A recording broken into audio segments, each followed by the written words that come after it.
Retire అయిన తర్వాత కూడా ఆయా స్థానాల్లో కొనసాగుతున్న ఆఫీసర్స్ను తప్పిస్తారా లేక అలాగే కొనసాగిస్తారా అనే విషయంలో కాంగ్రెస్ ప్రభుత్వం ఇంకా ఎలాంటి నిర్ణయం తీసుకోలేదు. బీఆర్ఎస్ హయాంలో నచ్చిన వారిని, రిటైర్ అయిన వారిని కూడా రీఅపాయింట్ చేసుకుని చాలా చోట్ల కీలక పోస్టులు అయితే అప్పగించారు. రాజకీయ అవసరాల కోసమే 5 రిటైర్డ్ ఐఏఎస్ ఆఫీసర్లను రీఅపాయింట్ చేశారనే విమర్శలు కూడా ఉన్నాయి. ప్రస్తుతం వారు ఆయా శాఖల్లో ఇంకా కూడా కంటిన్యూ అవుతూనే ఉన్నారు. ఫలితంగా కింది స్థాయి వారికి ప్రమోషన్స్ రావటం లేదు. వాళ్ళైతే ఆవేదన వ్యక్తం చేస్తూ ఉన్నారు. అండ్ ప్రభుత్వం మారినా వారిని ఇంకా పాత స్థానాల్లోనే కొనసాగించడం ఏంటని సెక్రటేరియట్లోనే అధికారుల్లో ఒక చర్చ అయితే జరుగుతోంది. ఇన్పుట్ ఎడిటర్ సంజయ్ జౌన్ చెప్తున్నారు. సంజయ్, ఎందుకని రిటైర్డ్ ఆఫీసర్స్ ఎవరైతే రిటైర్ అయిపోయిన వాళ్ళు ఉంటారో ఎందుకని ప్రభుత్వాలు కొనసాగిస్తూ ఉంటాయి ఇన్ జనరల్లీ, అంటే ఫర్ ఎక్స్పీరియన్స్ ఆర్ దేనికి? స్వామి, ఒకటి ఐఏఎస్ నుంచి మొదలుకుంటే అటెండర్ వరకు ఈ 10 సంవత్సరాల కాలంలో ఏ డిపార్ట్మెంట్లో కూడా రిటైర్మెంట్ అయిన తర్వాత వెంటనే వాళ్ళని రిక్రూట్మెంట్ చేసుకొని అదే పోస్టులో కూర్చోబెట్టడము గత ప్రభుత్వం చేసినటువంటి తప్పిదాలని ఈ ప్రభుత్వం, కాంగ్రెస్ ప్రభుత్వము గుర్తించిందని చెప్పడంలో ఎలాంటి అతిశక్తి లేదని చెప్పాలి. దానికి సంబంధించిందే రేవంత్ రెడ్డి గతంలో చాలా సందర్భాల్లో చెప్పారు. ఐఏఎస్లు రిటైర్మెంట్ అవుతున్నారు, ఐపీఎస్లు రిటైర్మెంట్ అవుతున్నారు, అధికారులు రిటైర్ అవుతున్నారు, కాకపోతే వాళ్ళని ఇంటికి పంపిస్తలేరు, అదే పోస్టులో కూర్చోబెడుతున్నారు. ఎందుకంటే తన అనే ఎవరైతే ఉంటారో, తన మన అనే ఎవరైతే ఆఫీసర్స్ ఉంటారో వాళ్ళని ఇంటికి పంపించకుండా అదే పోస్టులో కూర్చోబెట్టి అదే డిజిగ్నేషన్ వాళ్ళకి ఇచ్చేసి వాళ్ళని కూర్చుని పెట్టే సందర్భాలు చాలా డిపార్ట్మెంట్లో చాలా మంది అధికారులు ఉన్నారని చెప్పుకోవచ్చు. అందులో భాగంగానే మొన్న చాలామంది ఐఏఎస్లను తీసుకుంటే ఇప్పటికీ సోమేష్ కుమార్ కావచ్చు, రాజీవ్ శర్మ కావచ్చు, అదేవిధంగా ఏకే ఖాన్ కావచ్చు, ఇట్లా చాలామంది సుమారు అంటే ముఖ్యమంత్రి సలహాదారులుగా ఉన్నటువంటి 18 మంది ఐఏఎస్ అధికారులు ముఖ్యమంత్రి సలహాదారులుగా పనిచేస్తున్నారు. వాళ్ళు రిటైర్ అయినా కూడా అక్కడే పనిచేస్తున్నారు. తర్వాత కొన్ని డిపార్ట్మెంట్ ఆర్ఎండ్బి డిపార్ట్మెంట్లో తీసుకుంటే అక్కడ ఉన్నటువంటి ఈఎన్సీలు 3, ఒకరు గణపతిరావు కావచ్చు, అదేవిధంగా రవీందర్ రెడ్డి కావచ్చు, ఇట్లా ఇంకా చాలామంది అధికారులు అంటే ఈఎన్సీ అంటే head of the chief engineer డిపార్ట్మెంట్లో చాలా ఆఫీసర్సు ఇక్కడే తిష్ట వేసేసి ఈ 10 సంవత్సరాల కాలం వాళ్ళు ఇక్కడ గణపతి రెడ్డి వచ్చేసి ఆయన 5 సంవత్సరాల క్రితం రిటైర్మెంట్ అయినటువంటి సందర్భం ఉంది. కాకపోతే ఇప్పుడు ఆయన ఈఎన్సీలోనే పనిచేస్తున్నారు. మురళీధర్ రావు అండ్ ఆర్ఎండ్బి అండ్ కాళేశ్వరం ప్రాజెక్టు అండ్ ఇది కూడా ఎక్కడ మనం సెక్రటరియట్ కూడా, ఇవన్నీ అతని కనుసంధానంలోనే జరిగినటువంటి ఈఎన్సీగా పనిచేసేసి ఇప్పుడు ఆయన అంటే వీళ్ళందరినీ ఎవరెవరు ఏ డిపార్ట్మెంట్లో రిటైర్ అయినా కూడా అదే సీట్లో కూర్చుంటున్నారో వాళ్ళందరికీ నోటీసులు పంపించేసి ఆ లిస్టు తయారు చేసేసి ముఖ్యమంత్రి రేవంత్ రెడ్డి సిఎస్ శాంతకుమారిని కోరడం జరిగింది. ఆమె ఇప్పటికీ ఆల్ డిపార్ట్మెంట్స్కు ఉన్న 64 డిపార్ట్మెంట్లకు సంబంధించినటువంటి అధికారులు అక్కడ ఉన్నటువంటి హెచ్ఓడీలకు అందరికీ లెటర్స్ రాసేసి ఇక్కడ రిటైర్మెంట్ అయిన వాళ్ళు అక్కడ పదవిలో కొనసాగుతున్నారా లేదా అనే సమాచారాన్ని రాబట్టే పనిలో ఉన్నారు శాంతకుమారి. నిజంగా రేవంత్ రెడ్డి రేపు 18 హైదరాబాద్ వచ్చిన తర్వాత, ఆయన విదేశాల్లో ఉండు కనుక హైదరాబాద్ వచ్చిన తర్వాత ఈ పదవుల్లో వాళ్ళని కొనసాగిస్తారా లేకుంటే అక్కడ నుంచి తొలగించేసేసి ఆ స్థానంలో అంటే ఎవరైతే రిటైర్మెంట్ కాలేదో వాళ్ళకు అవకాశం కల్పిస్తారా అనేసే ఆ అవకాశం అంటే కల్పిస్తారా అనే ఊహాగానాలు అయితే కొనసాగుతున్నాయి. నిజంగా కూడా వీళ్ళని తొలగించిన తర్వాత వాళ్ళ కింద ఉన్నటువంటి అధికారులు రిటైర్ అంటే ప్రమోషన్ వచ్చే అవకాశం ఉంది. అట్లా అంటే ఒక ఇంజనీరింగ్ అంటే ఒక ఈఎన్సీగా ఉన్నటువంటి అధికారి రిటైర్మెంట్ తొలగించిన తర్వాత, ఆయన వెళ్ళిపోయిన తర్వాత ఆయన కింద ఉన్నటువంటి ఎగ్జిక్యూటివ్ ఇంజనీరు ఆయన ఈఎన్సీగా వస్తాడు. ఆ తర్వాత సూపరింటెండెంట్ ఇంజనీర్గా అవుతాడు. అంటే ఇట్లా 1 by 1 అంటే ఎస్సీ, ఈఈ, డిఈ, ఏఈ ఇట్లా లెవెల్స్ మొత్తం వాళ్ళు ప్రమోషన్స్ వచ్చేసి పైకి వెళ్ళిపోతారు. ఓన్లీ అక్కడ ఈఎన్సీ ఉండడం వల్ల ఎవరికి కూడా ప్రమోషన్లు వస్తలేవు అనేసి చాలామంది కంప్లైంట్స్ రాష్ట్ర ప్రభుత్వానికి సీఎస్గా ఉన్నటువంటి శాంతకుమారికి చాలా సందర్భాల్లో కంప్లైంట్ పెట్టడం జరిగింది. ఇప్పుడు కాదు, గత ప్రభుత్వంలో కూడా శాంతకుమారికి ఇలాంటి కంప్లైంట్ చాలానే వచ్చాయి. ఎందుకంటే ఎవరైనా కూడా ప్రమోషన్ తోటి రిటైర్మెంట్ అయితే వాళ్ళకు కొన్ని బెనిఫిట్స్ ఉంటాయి, రాష్ట్ర ప్రభుత్వానికి సంబంధించినటువంటి అలయన్స్లు ఉంటాయి. అందుకనే చాలామంది ఏం చేస్తున్నారు అంటే రిటైర్ అయిన వాళ్ళు వెళ్ళిపోవాలనే ఉద్దేశంతో ఆ డిపార్ట్మెంట్కి సంబంధించినటువంటి హెచ్ఓడీలకు వీళ్ళు కంప్లైంట్ ఇవ్వడం జరిగింది. హెచ్ఓడీలు మొత్తము సిఎస్ శాంతకుమార్కి కంప్లైంట్ ఇవ్వడం జరిగింది. చాలా సందర్భాల్లో సోమేష్ కుమార్ సిఎస్గా ఉన్న సందర్భాల్లో కూడా ఆయన కూడా కంప్లైంట్ ఇవ్వడం జరిగింది.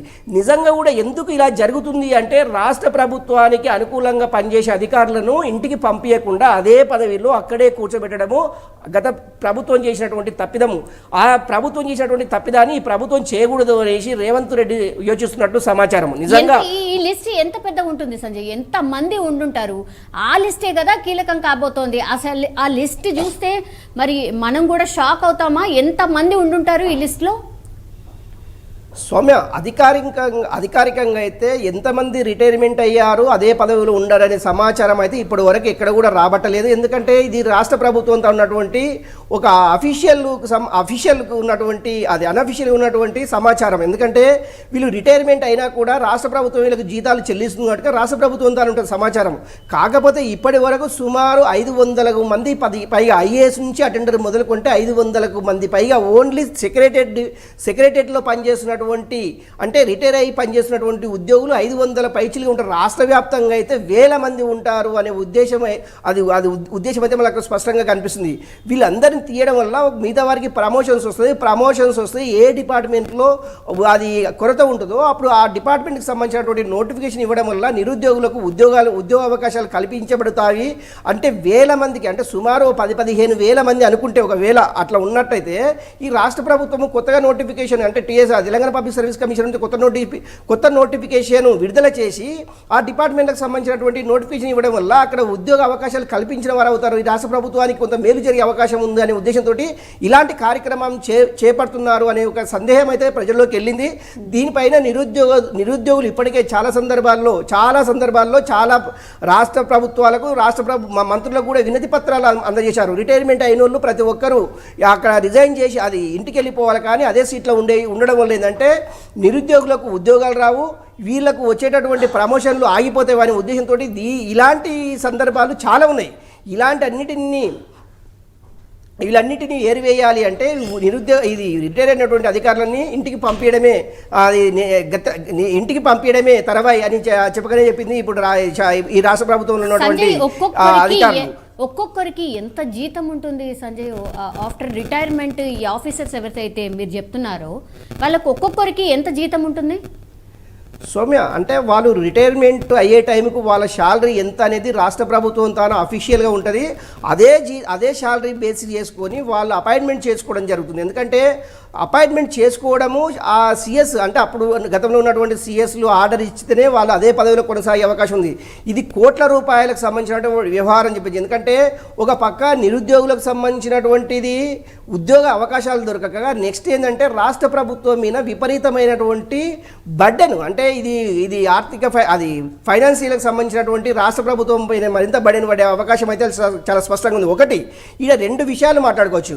ఒకటి ఏంటంటే ఇప్పుడు మనం ఐఏఎస్లను తీసుకుంటే వాళ్ళకు ఫర్ మంత్ 2 లక్షల రూపాయలు వాళ్ళ మెయింటెనెన్స్, వాళ్ళ కారు, ఒక అటెండరు, ఒక బంగ్లా, రకరకాలు ఒక్కొక్క అధికారికి వచ్చేసి సుమారుగా ఐఏఎస్ ఐపీఎస్లకు గ్రూప్ 1 ఆఫీసర్లకు కలిపి నెలకు వచ్చేసి ఒక్కొక్కరికి 15 నుంచి 20 లక్షల రూపాయలు వాళ్ళ ఎక్స్పెండిచర్ ఉంటుంది. ఇట్లా రాష్ట్ర వ్యాప్తంగా ఉన్నటువంటి ఐఏఎస్లు కావచ్చు, రిటైర్ అయిన వాళ్ళు కావచ్చు, గ్రూప్ 1 ఆఫీసర్స్ కావచ్చు, ఇప్పుడు మనం ఇంతకుముందుకు మాట్లాడుకున్నట్టు ఇప్పుడు టీఎస్పీడీసీఎల్గా ఉన్నటువంటి చైర్మన్ అండ్ ఎండీగా ఉన్నటువంటి ప్రభాకర్ రావు, ఆయన ఎప్పుడో గతంలో ఆయన చీఫ్ ఇంజనీర్గా రిటైర్మెంట్ అయ్యేసేసి ఆ పదవిలో కొనసాగుతున్నారు. ఎందుకంటే ఆ పదవిలో ఆయన లేకపోతే మిగతా వాళ్ళు వచ్చే అవకాశం ఉంది. అదేవిధంగా ఈ జెన్కోలో పనిచేస్తున్నటువంటి రఘునందన్ సమ్ రెడ్డి, అతను కూడా అంటే రిటైర్ అయినా కూడా అదే పదవిలో కొనసాగుతున్నారు. ఓన్లీ ఫలానా డిపార్ట్మెంట్ అని కాదు సౌమ్య, ప్రతి డిపార్ట్మెంట్లో రిటైర్మెంట్ అయిన తర్వాత అదే అదునుగా చూసుకొని అదే సీట్లో కూర్చొని అదే హోదాలో కూర్చొనేసి కార్యక్రమాలు కొనసాగిస్తున్నారు. కాకపోతే ఏంటంటే ఇప్పుడు పనిచేస్తున్నటువంటి ఒకటి మనం గతంలో అనుకున్నాం నో ఎక్స్పీరియన్స్ వీళ్ళకంటే ఇప్పుడు ఉన్న అధికారుల కంటే ఆ కింద ఉండే అధికారులకు కూడా వీరికంటే ఎక్కువ ఎక్స్పీరియన్స్ ఉంటుంది. యువరక్తము, యువకులకు ప్రోత్సహించడం లేదంటే కొత్త ఆలోచనలు వస్తాయి, కొత్త పద్ధతులు కనిపెడతారు, ఇలాంటివి ఉంటాయి. కానీ రిటైర్మెంట్ అయిపోయిన తర్వాత వాళ్ళకి ఆరోగ్యం సహకరించక వాళ్ళకి ఆలోచించే శక్తి లేక వీటన్నిటి వల్ల రాష్ట్ర ప్రభుత్వానికి అదనంగా భారం పడే అవకాశం ఉంది. అందుకనే ఇప్పుడు ఉన్నటువంటి రేవంత్ రెడ్డి గవర్నమెంట్ తీసుకున్నటువంటి ఈ చర్య ఏదైతే ఉందో, అంటే రిటైర్మెంట్ అయ్యి అక్కడ కూర్చున్న అధికారులని పంపించడం వెనుక ఏదైతే ఉందో చాలా మంది హర్షం వ్యక్తం చేస్తున్నటువంటి సందర్భం అయితే మనకు కనిపిస్తుంది. కానీ ఓకే వాళ్ళు గతంలో వాళ్ళు తీసుకున్నటువంటి స్టాండ్ అసలు రిటైర్ అయినటువంటి వాళ్ళను కొనసాగించకపోవడం అనేది కాంగ్రెస్ స్టాండ్ ఎగ్జాక్ట్లీ. సో ఆ లిస్ట్ కూడా అందుకే తెప్పించుకుంటున్నారు అనే ఒక టాక్ నడుస్తున్న నేపథ్యంలో మరి రీసెంట్లీ అసెంబ్లీ సెక్రటేరియట్ అడ్వైజర్గా రిటైర్డ్ అధికారి సూర్యదేవర ప్రసన్న కుమార్ని నియమించిండ్రు. సో దీనిపైన మరి విమర్శలు చేస్తున్నారు కదా, మరి మీరు ఏం చెప్పిండ్రు, మరి మీరు ఏం చేస్తున్నారు అన్నటువంటి మాట చెప్తున్నారు. మరి దీనికి ఎట్లా క్లారిఫై చేసుకుంటుంది కాంగ్రెస్ పార్టీ? స్వామి, అంటే దీనికి సంబంధించింది ఇప్పటికో శాంతకుమారి కావచ్చు, R&B మినిస్టర్ ఉన్నటువంటి ఇప్పుడు కాంగ్రెస్ మినిస్టర్ కావచ్చు, ఎవరేమైనా కూడా దీనిపైన ఒక క్లారిఫికేషన్ ఇవ్వడం జరిగింది. గతంలో నరసింహాచారి అసెంబ్లీ సెక్రటరీగా ఉన్నటువంటి నరసింహాచార్యులు కూడా 3 సంవత్సరాలు ఈ రిటైర్మెంట్ అయ్యి 3 సంవత్సరాలు అయినా కూడా ఇప్పటి మొన్నటి వరకు కూడా ఆయన అసెంబ్లీ సెక్రటరీగా పనిచేసిన సందర్భాలు ఉన్నాయి. అందులో భాగంగా అంటే అసెంబ్లీకి సంబంధించినటువంటి వ్యవహారాలకు సంబంధించినటువంటి ఎక్స్పీరియన్స్, వాళ్ళకు ఉన్నటువంటి అవగాహన ఉన్నటువంటి అధికారులను నియమించాలి అనే ఉద్దేశంతో ఈ అధికారిని నియమించడం జరిగింది. ఈయన ఎన్ని రోజులు ఏంది అనేది ఇంకా తెలియరాలేదు. కాకపోతే ఒకటేంటంటే ఇతని కూడా ఇప్పుడు ఉన్నటువంటి అధికారిని కూడా పంపించేసేసి మిగతా అంటే కొత్తగా రిక్రూట్మెంట్ చేసుకోవాలి అనేసి ఇప్పటికే రాష్ట్ర ప్రభుత్వం ముఖ్యమంత్రి గారు సిఎస్కి లేఖ రాయడం జరిగింది. ఆల్రెడీ ఓరల్ కూడా చెప్పడం జరిగింది. ఇది ఎందుకంటే గతంలో ఉన్నటువంటి నరసింహాచార్యులు ఆ రాష్ట్ర ప్రభుత్వానికి ఎక్కువగా పనిచేశాడు, వాళ్ళు ఇష్టంతో తెచ్చుకున్నారనే ఉద్దేశంతో అతను పక్కన పెట్టేసేసి ఇప్పుడు ఇతన్ని నియమించడం జరిగింది. నిజంగా కూడా ఇతను కొనసాగే అర్హత లేదు. ఎందుకంటే రిటైర్మెంట్ అయిన తర్వాత ఎవరికి కూడా అవకాశం, ఎందుకంటే అందరికీ ఒకే చట్టం వర్తించాలి, అందరికీ ఒకే న్యాయం వర్తించాలి, అందరికీ అది ఒకే విధంగా ఉండాలి. ఒకరికి మేలు చేయడము ఒకరికి కీడు చేయడం సరైనది కాదు. కాకపోతే ఇప్పుడు ఉన్నటువంటి అధికారిని కూడా ఇప్పుడు ఉన్నటువంటి అధికారులు కూడా ఎవరైనా సరే ఎవరిని కూడా ఈ రాష్ట్ర ప్రభుత్వం ఉపేక్షించదు అనే ధోరణిలో ఈ యొక్క లిస్టు కానివ్వండి, దానికి సంబంధించినటువంటి సమాచారం అయితే రాబడుతుంది. ఏదేమైనా కూడా రిటైర్మెంట్ అయిన అధికారులు వాళ్ళు ఒకవేళ వెళ్ళిపోవడం మంచిది. ఎందుకంటే కొత్త వారికి అవకాశం ఇస్తే అంటే కొత్త ఆలోచనలు వస్తాయి, కొత్త దానికోసం సక్సెస్ అవడానికి అవకాశం ఉంటుంది అనే ఉద్దేశంతో ఈ రాష్ట్ర ప్రభుత్వము ఆలోచిస్తున్నటువంటి సమాచారం. ఒకటి నరసింహాచార్యులు గతంలో ఆయన ఆ రాష్ట్ర ప్రభుత్వం నియమించింది కనుక వీళ్ళు నియమించడం జరిగింది. అందులో భాగంగా ఈ విమర్శ ఎప్పుడైతే వచ్చిందో ఆ విమర్శని ఆధారంగా చేసుకొని మిగతా వారికి కూడా ఆ లిస్టు ఎవరెవరు ఎక్కడ డిపార్ట్మెంట్లో ఉన్నారు, ఎంతమంది ఉన్నారు అనే లిస్ట్ అయితే ఈ 2-3 రోజుల్లో బయటకు వచ్చే అవకాశం అయితే చాలా స్పష్టంగా ఉంది. సౌమ్య, ఆల్ రైట్ సంజయ్, మొత్తం మీద అది ప్రతి డైరెక్టరేట్లో తమకు నచ్చిన రిటైర్డ్ అధికారులనైతే బీఆర్ఎస్ సర్కార్ రీఅపాయింట్ చేసుకుంది. కానీ ప్రస్తుతం వారు ఏ హోదాలో కొనసాగుతున్నారు, ఎక్కడ పనిచేస్తున్నారు, ఎప్పటి నుంచి పనిచేస్తున్నారు అనే పూర్తి విషయాలు మాత్రం ప్రభుత్వం దగ్గర లేవు. అప్పటి సర్కార్ మౌఖిక ఆదేశాల ఆధారంగానే సంబంధిత శాఖల సెక్రటరీలు వారిని నియమించేశారన్న ఆరోపణలు కూడా ఉన్నాయి. ప్రధానంగా ఇరిగేషన్, R&Bలో 10 ఏళ్లుగా రిటైర్డ్ అధికారులు ఎవరైతే ఉన్నారో మురళీధర్ రావు కావచ్చు, గణపతి రెడ్డి అండ్ రవీందర్ రావు ఈఎన్సీలుగా ప్రస్తుతం ఇంకా కూడా కొనసాగుతున్న situation. So assembly secretary Narasimhacharyulu కూడా సుమారు 3 ఏళ్ల క్రితమే రిటైర్ అయినా సరే అదే పదవిలో కంటిన్యూ అవుతున్నారు. అలాగే Genco, Transco, MCR, HRD and సంక్షేమ శాఖల్లో కూడా రిటైర్డ్ ఆఫీసర్లే కొనసాగుతున్నారు. ఈ లిస్ట్ అయితే చాలా పెద్దగా ఉంది. సో అవన్నీ వివరాలు కూడా సేకరించాలని సిఎస్ నైతే సీఎం రేవంత్ రెడ్డి ఆదేశించినట్టు ఒక టాక్ అయితే నడుస్తోంది. అందుకే ఆయా హోదాలో కంటిన్యూ అవుతున్న రిటైర్డ్ ఆఫీసర్ల వివరాలు ఆర్ లిస్ట్ వెంటనే సెక్రటేరియట్కు పంపించాలని సిఎస్ శాంతకుమారి అన్ని శాఖల సెక్రటరీలు అండ్ కమిషనర్లకైతే తాజాగా లేఖలు రాసిన సిచ్యువేషన్. పూర్తి లిస్ట్ శాంతకుమారి దగ్గర నుంచి సీఎం రేవంత్ రెడ్డి దగ్గరికి వెళ్ళబోతోంది. ఆ తర్వాత మరి ప్రభుత్వం ఎలాంటి చర్య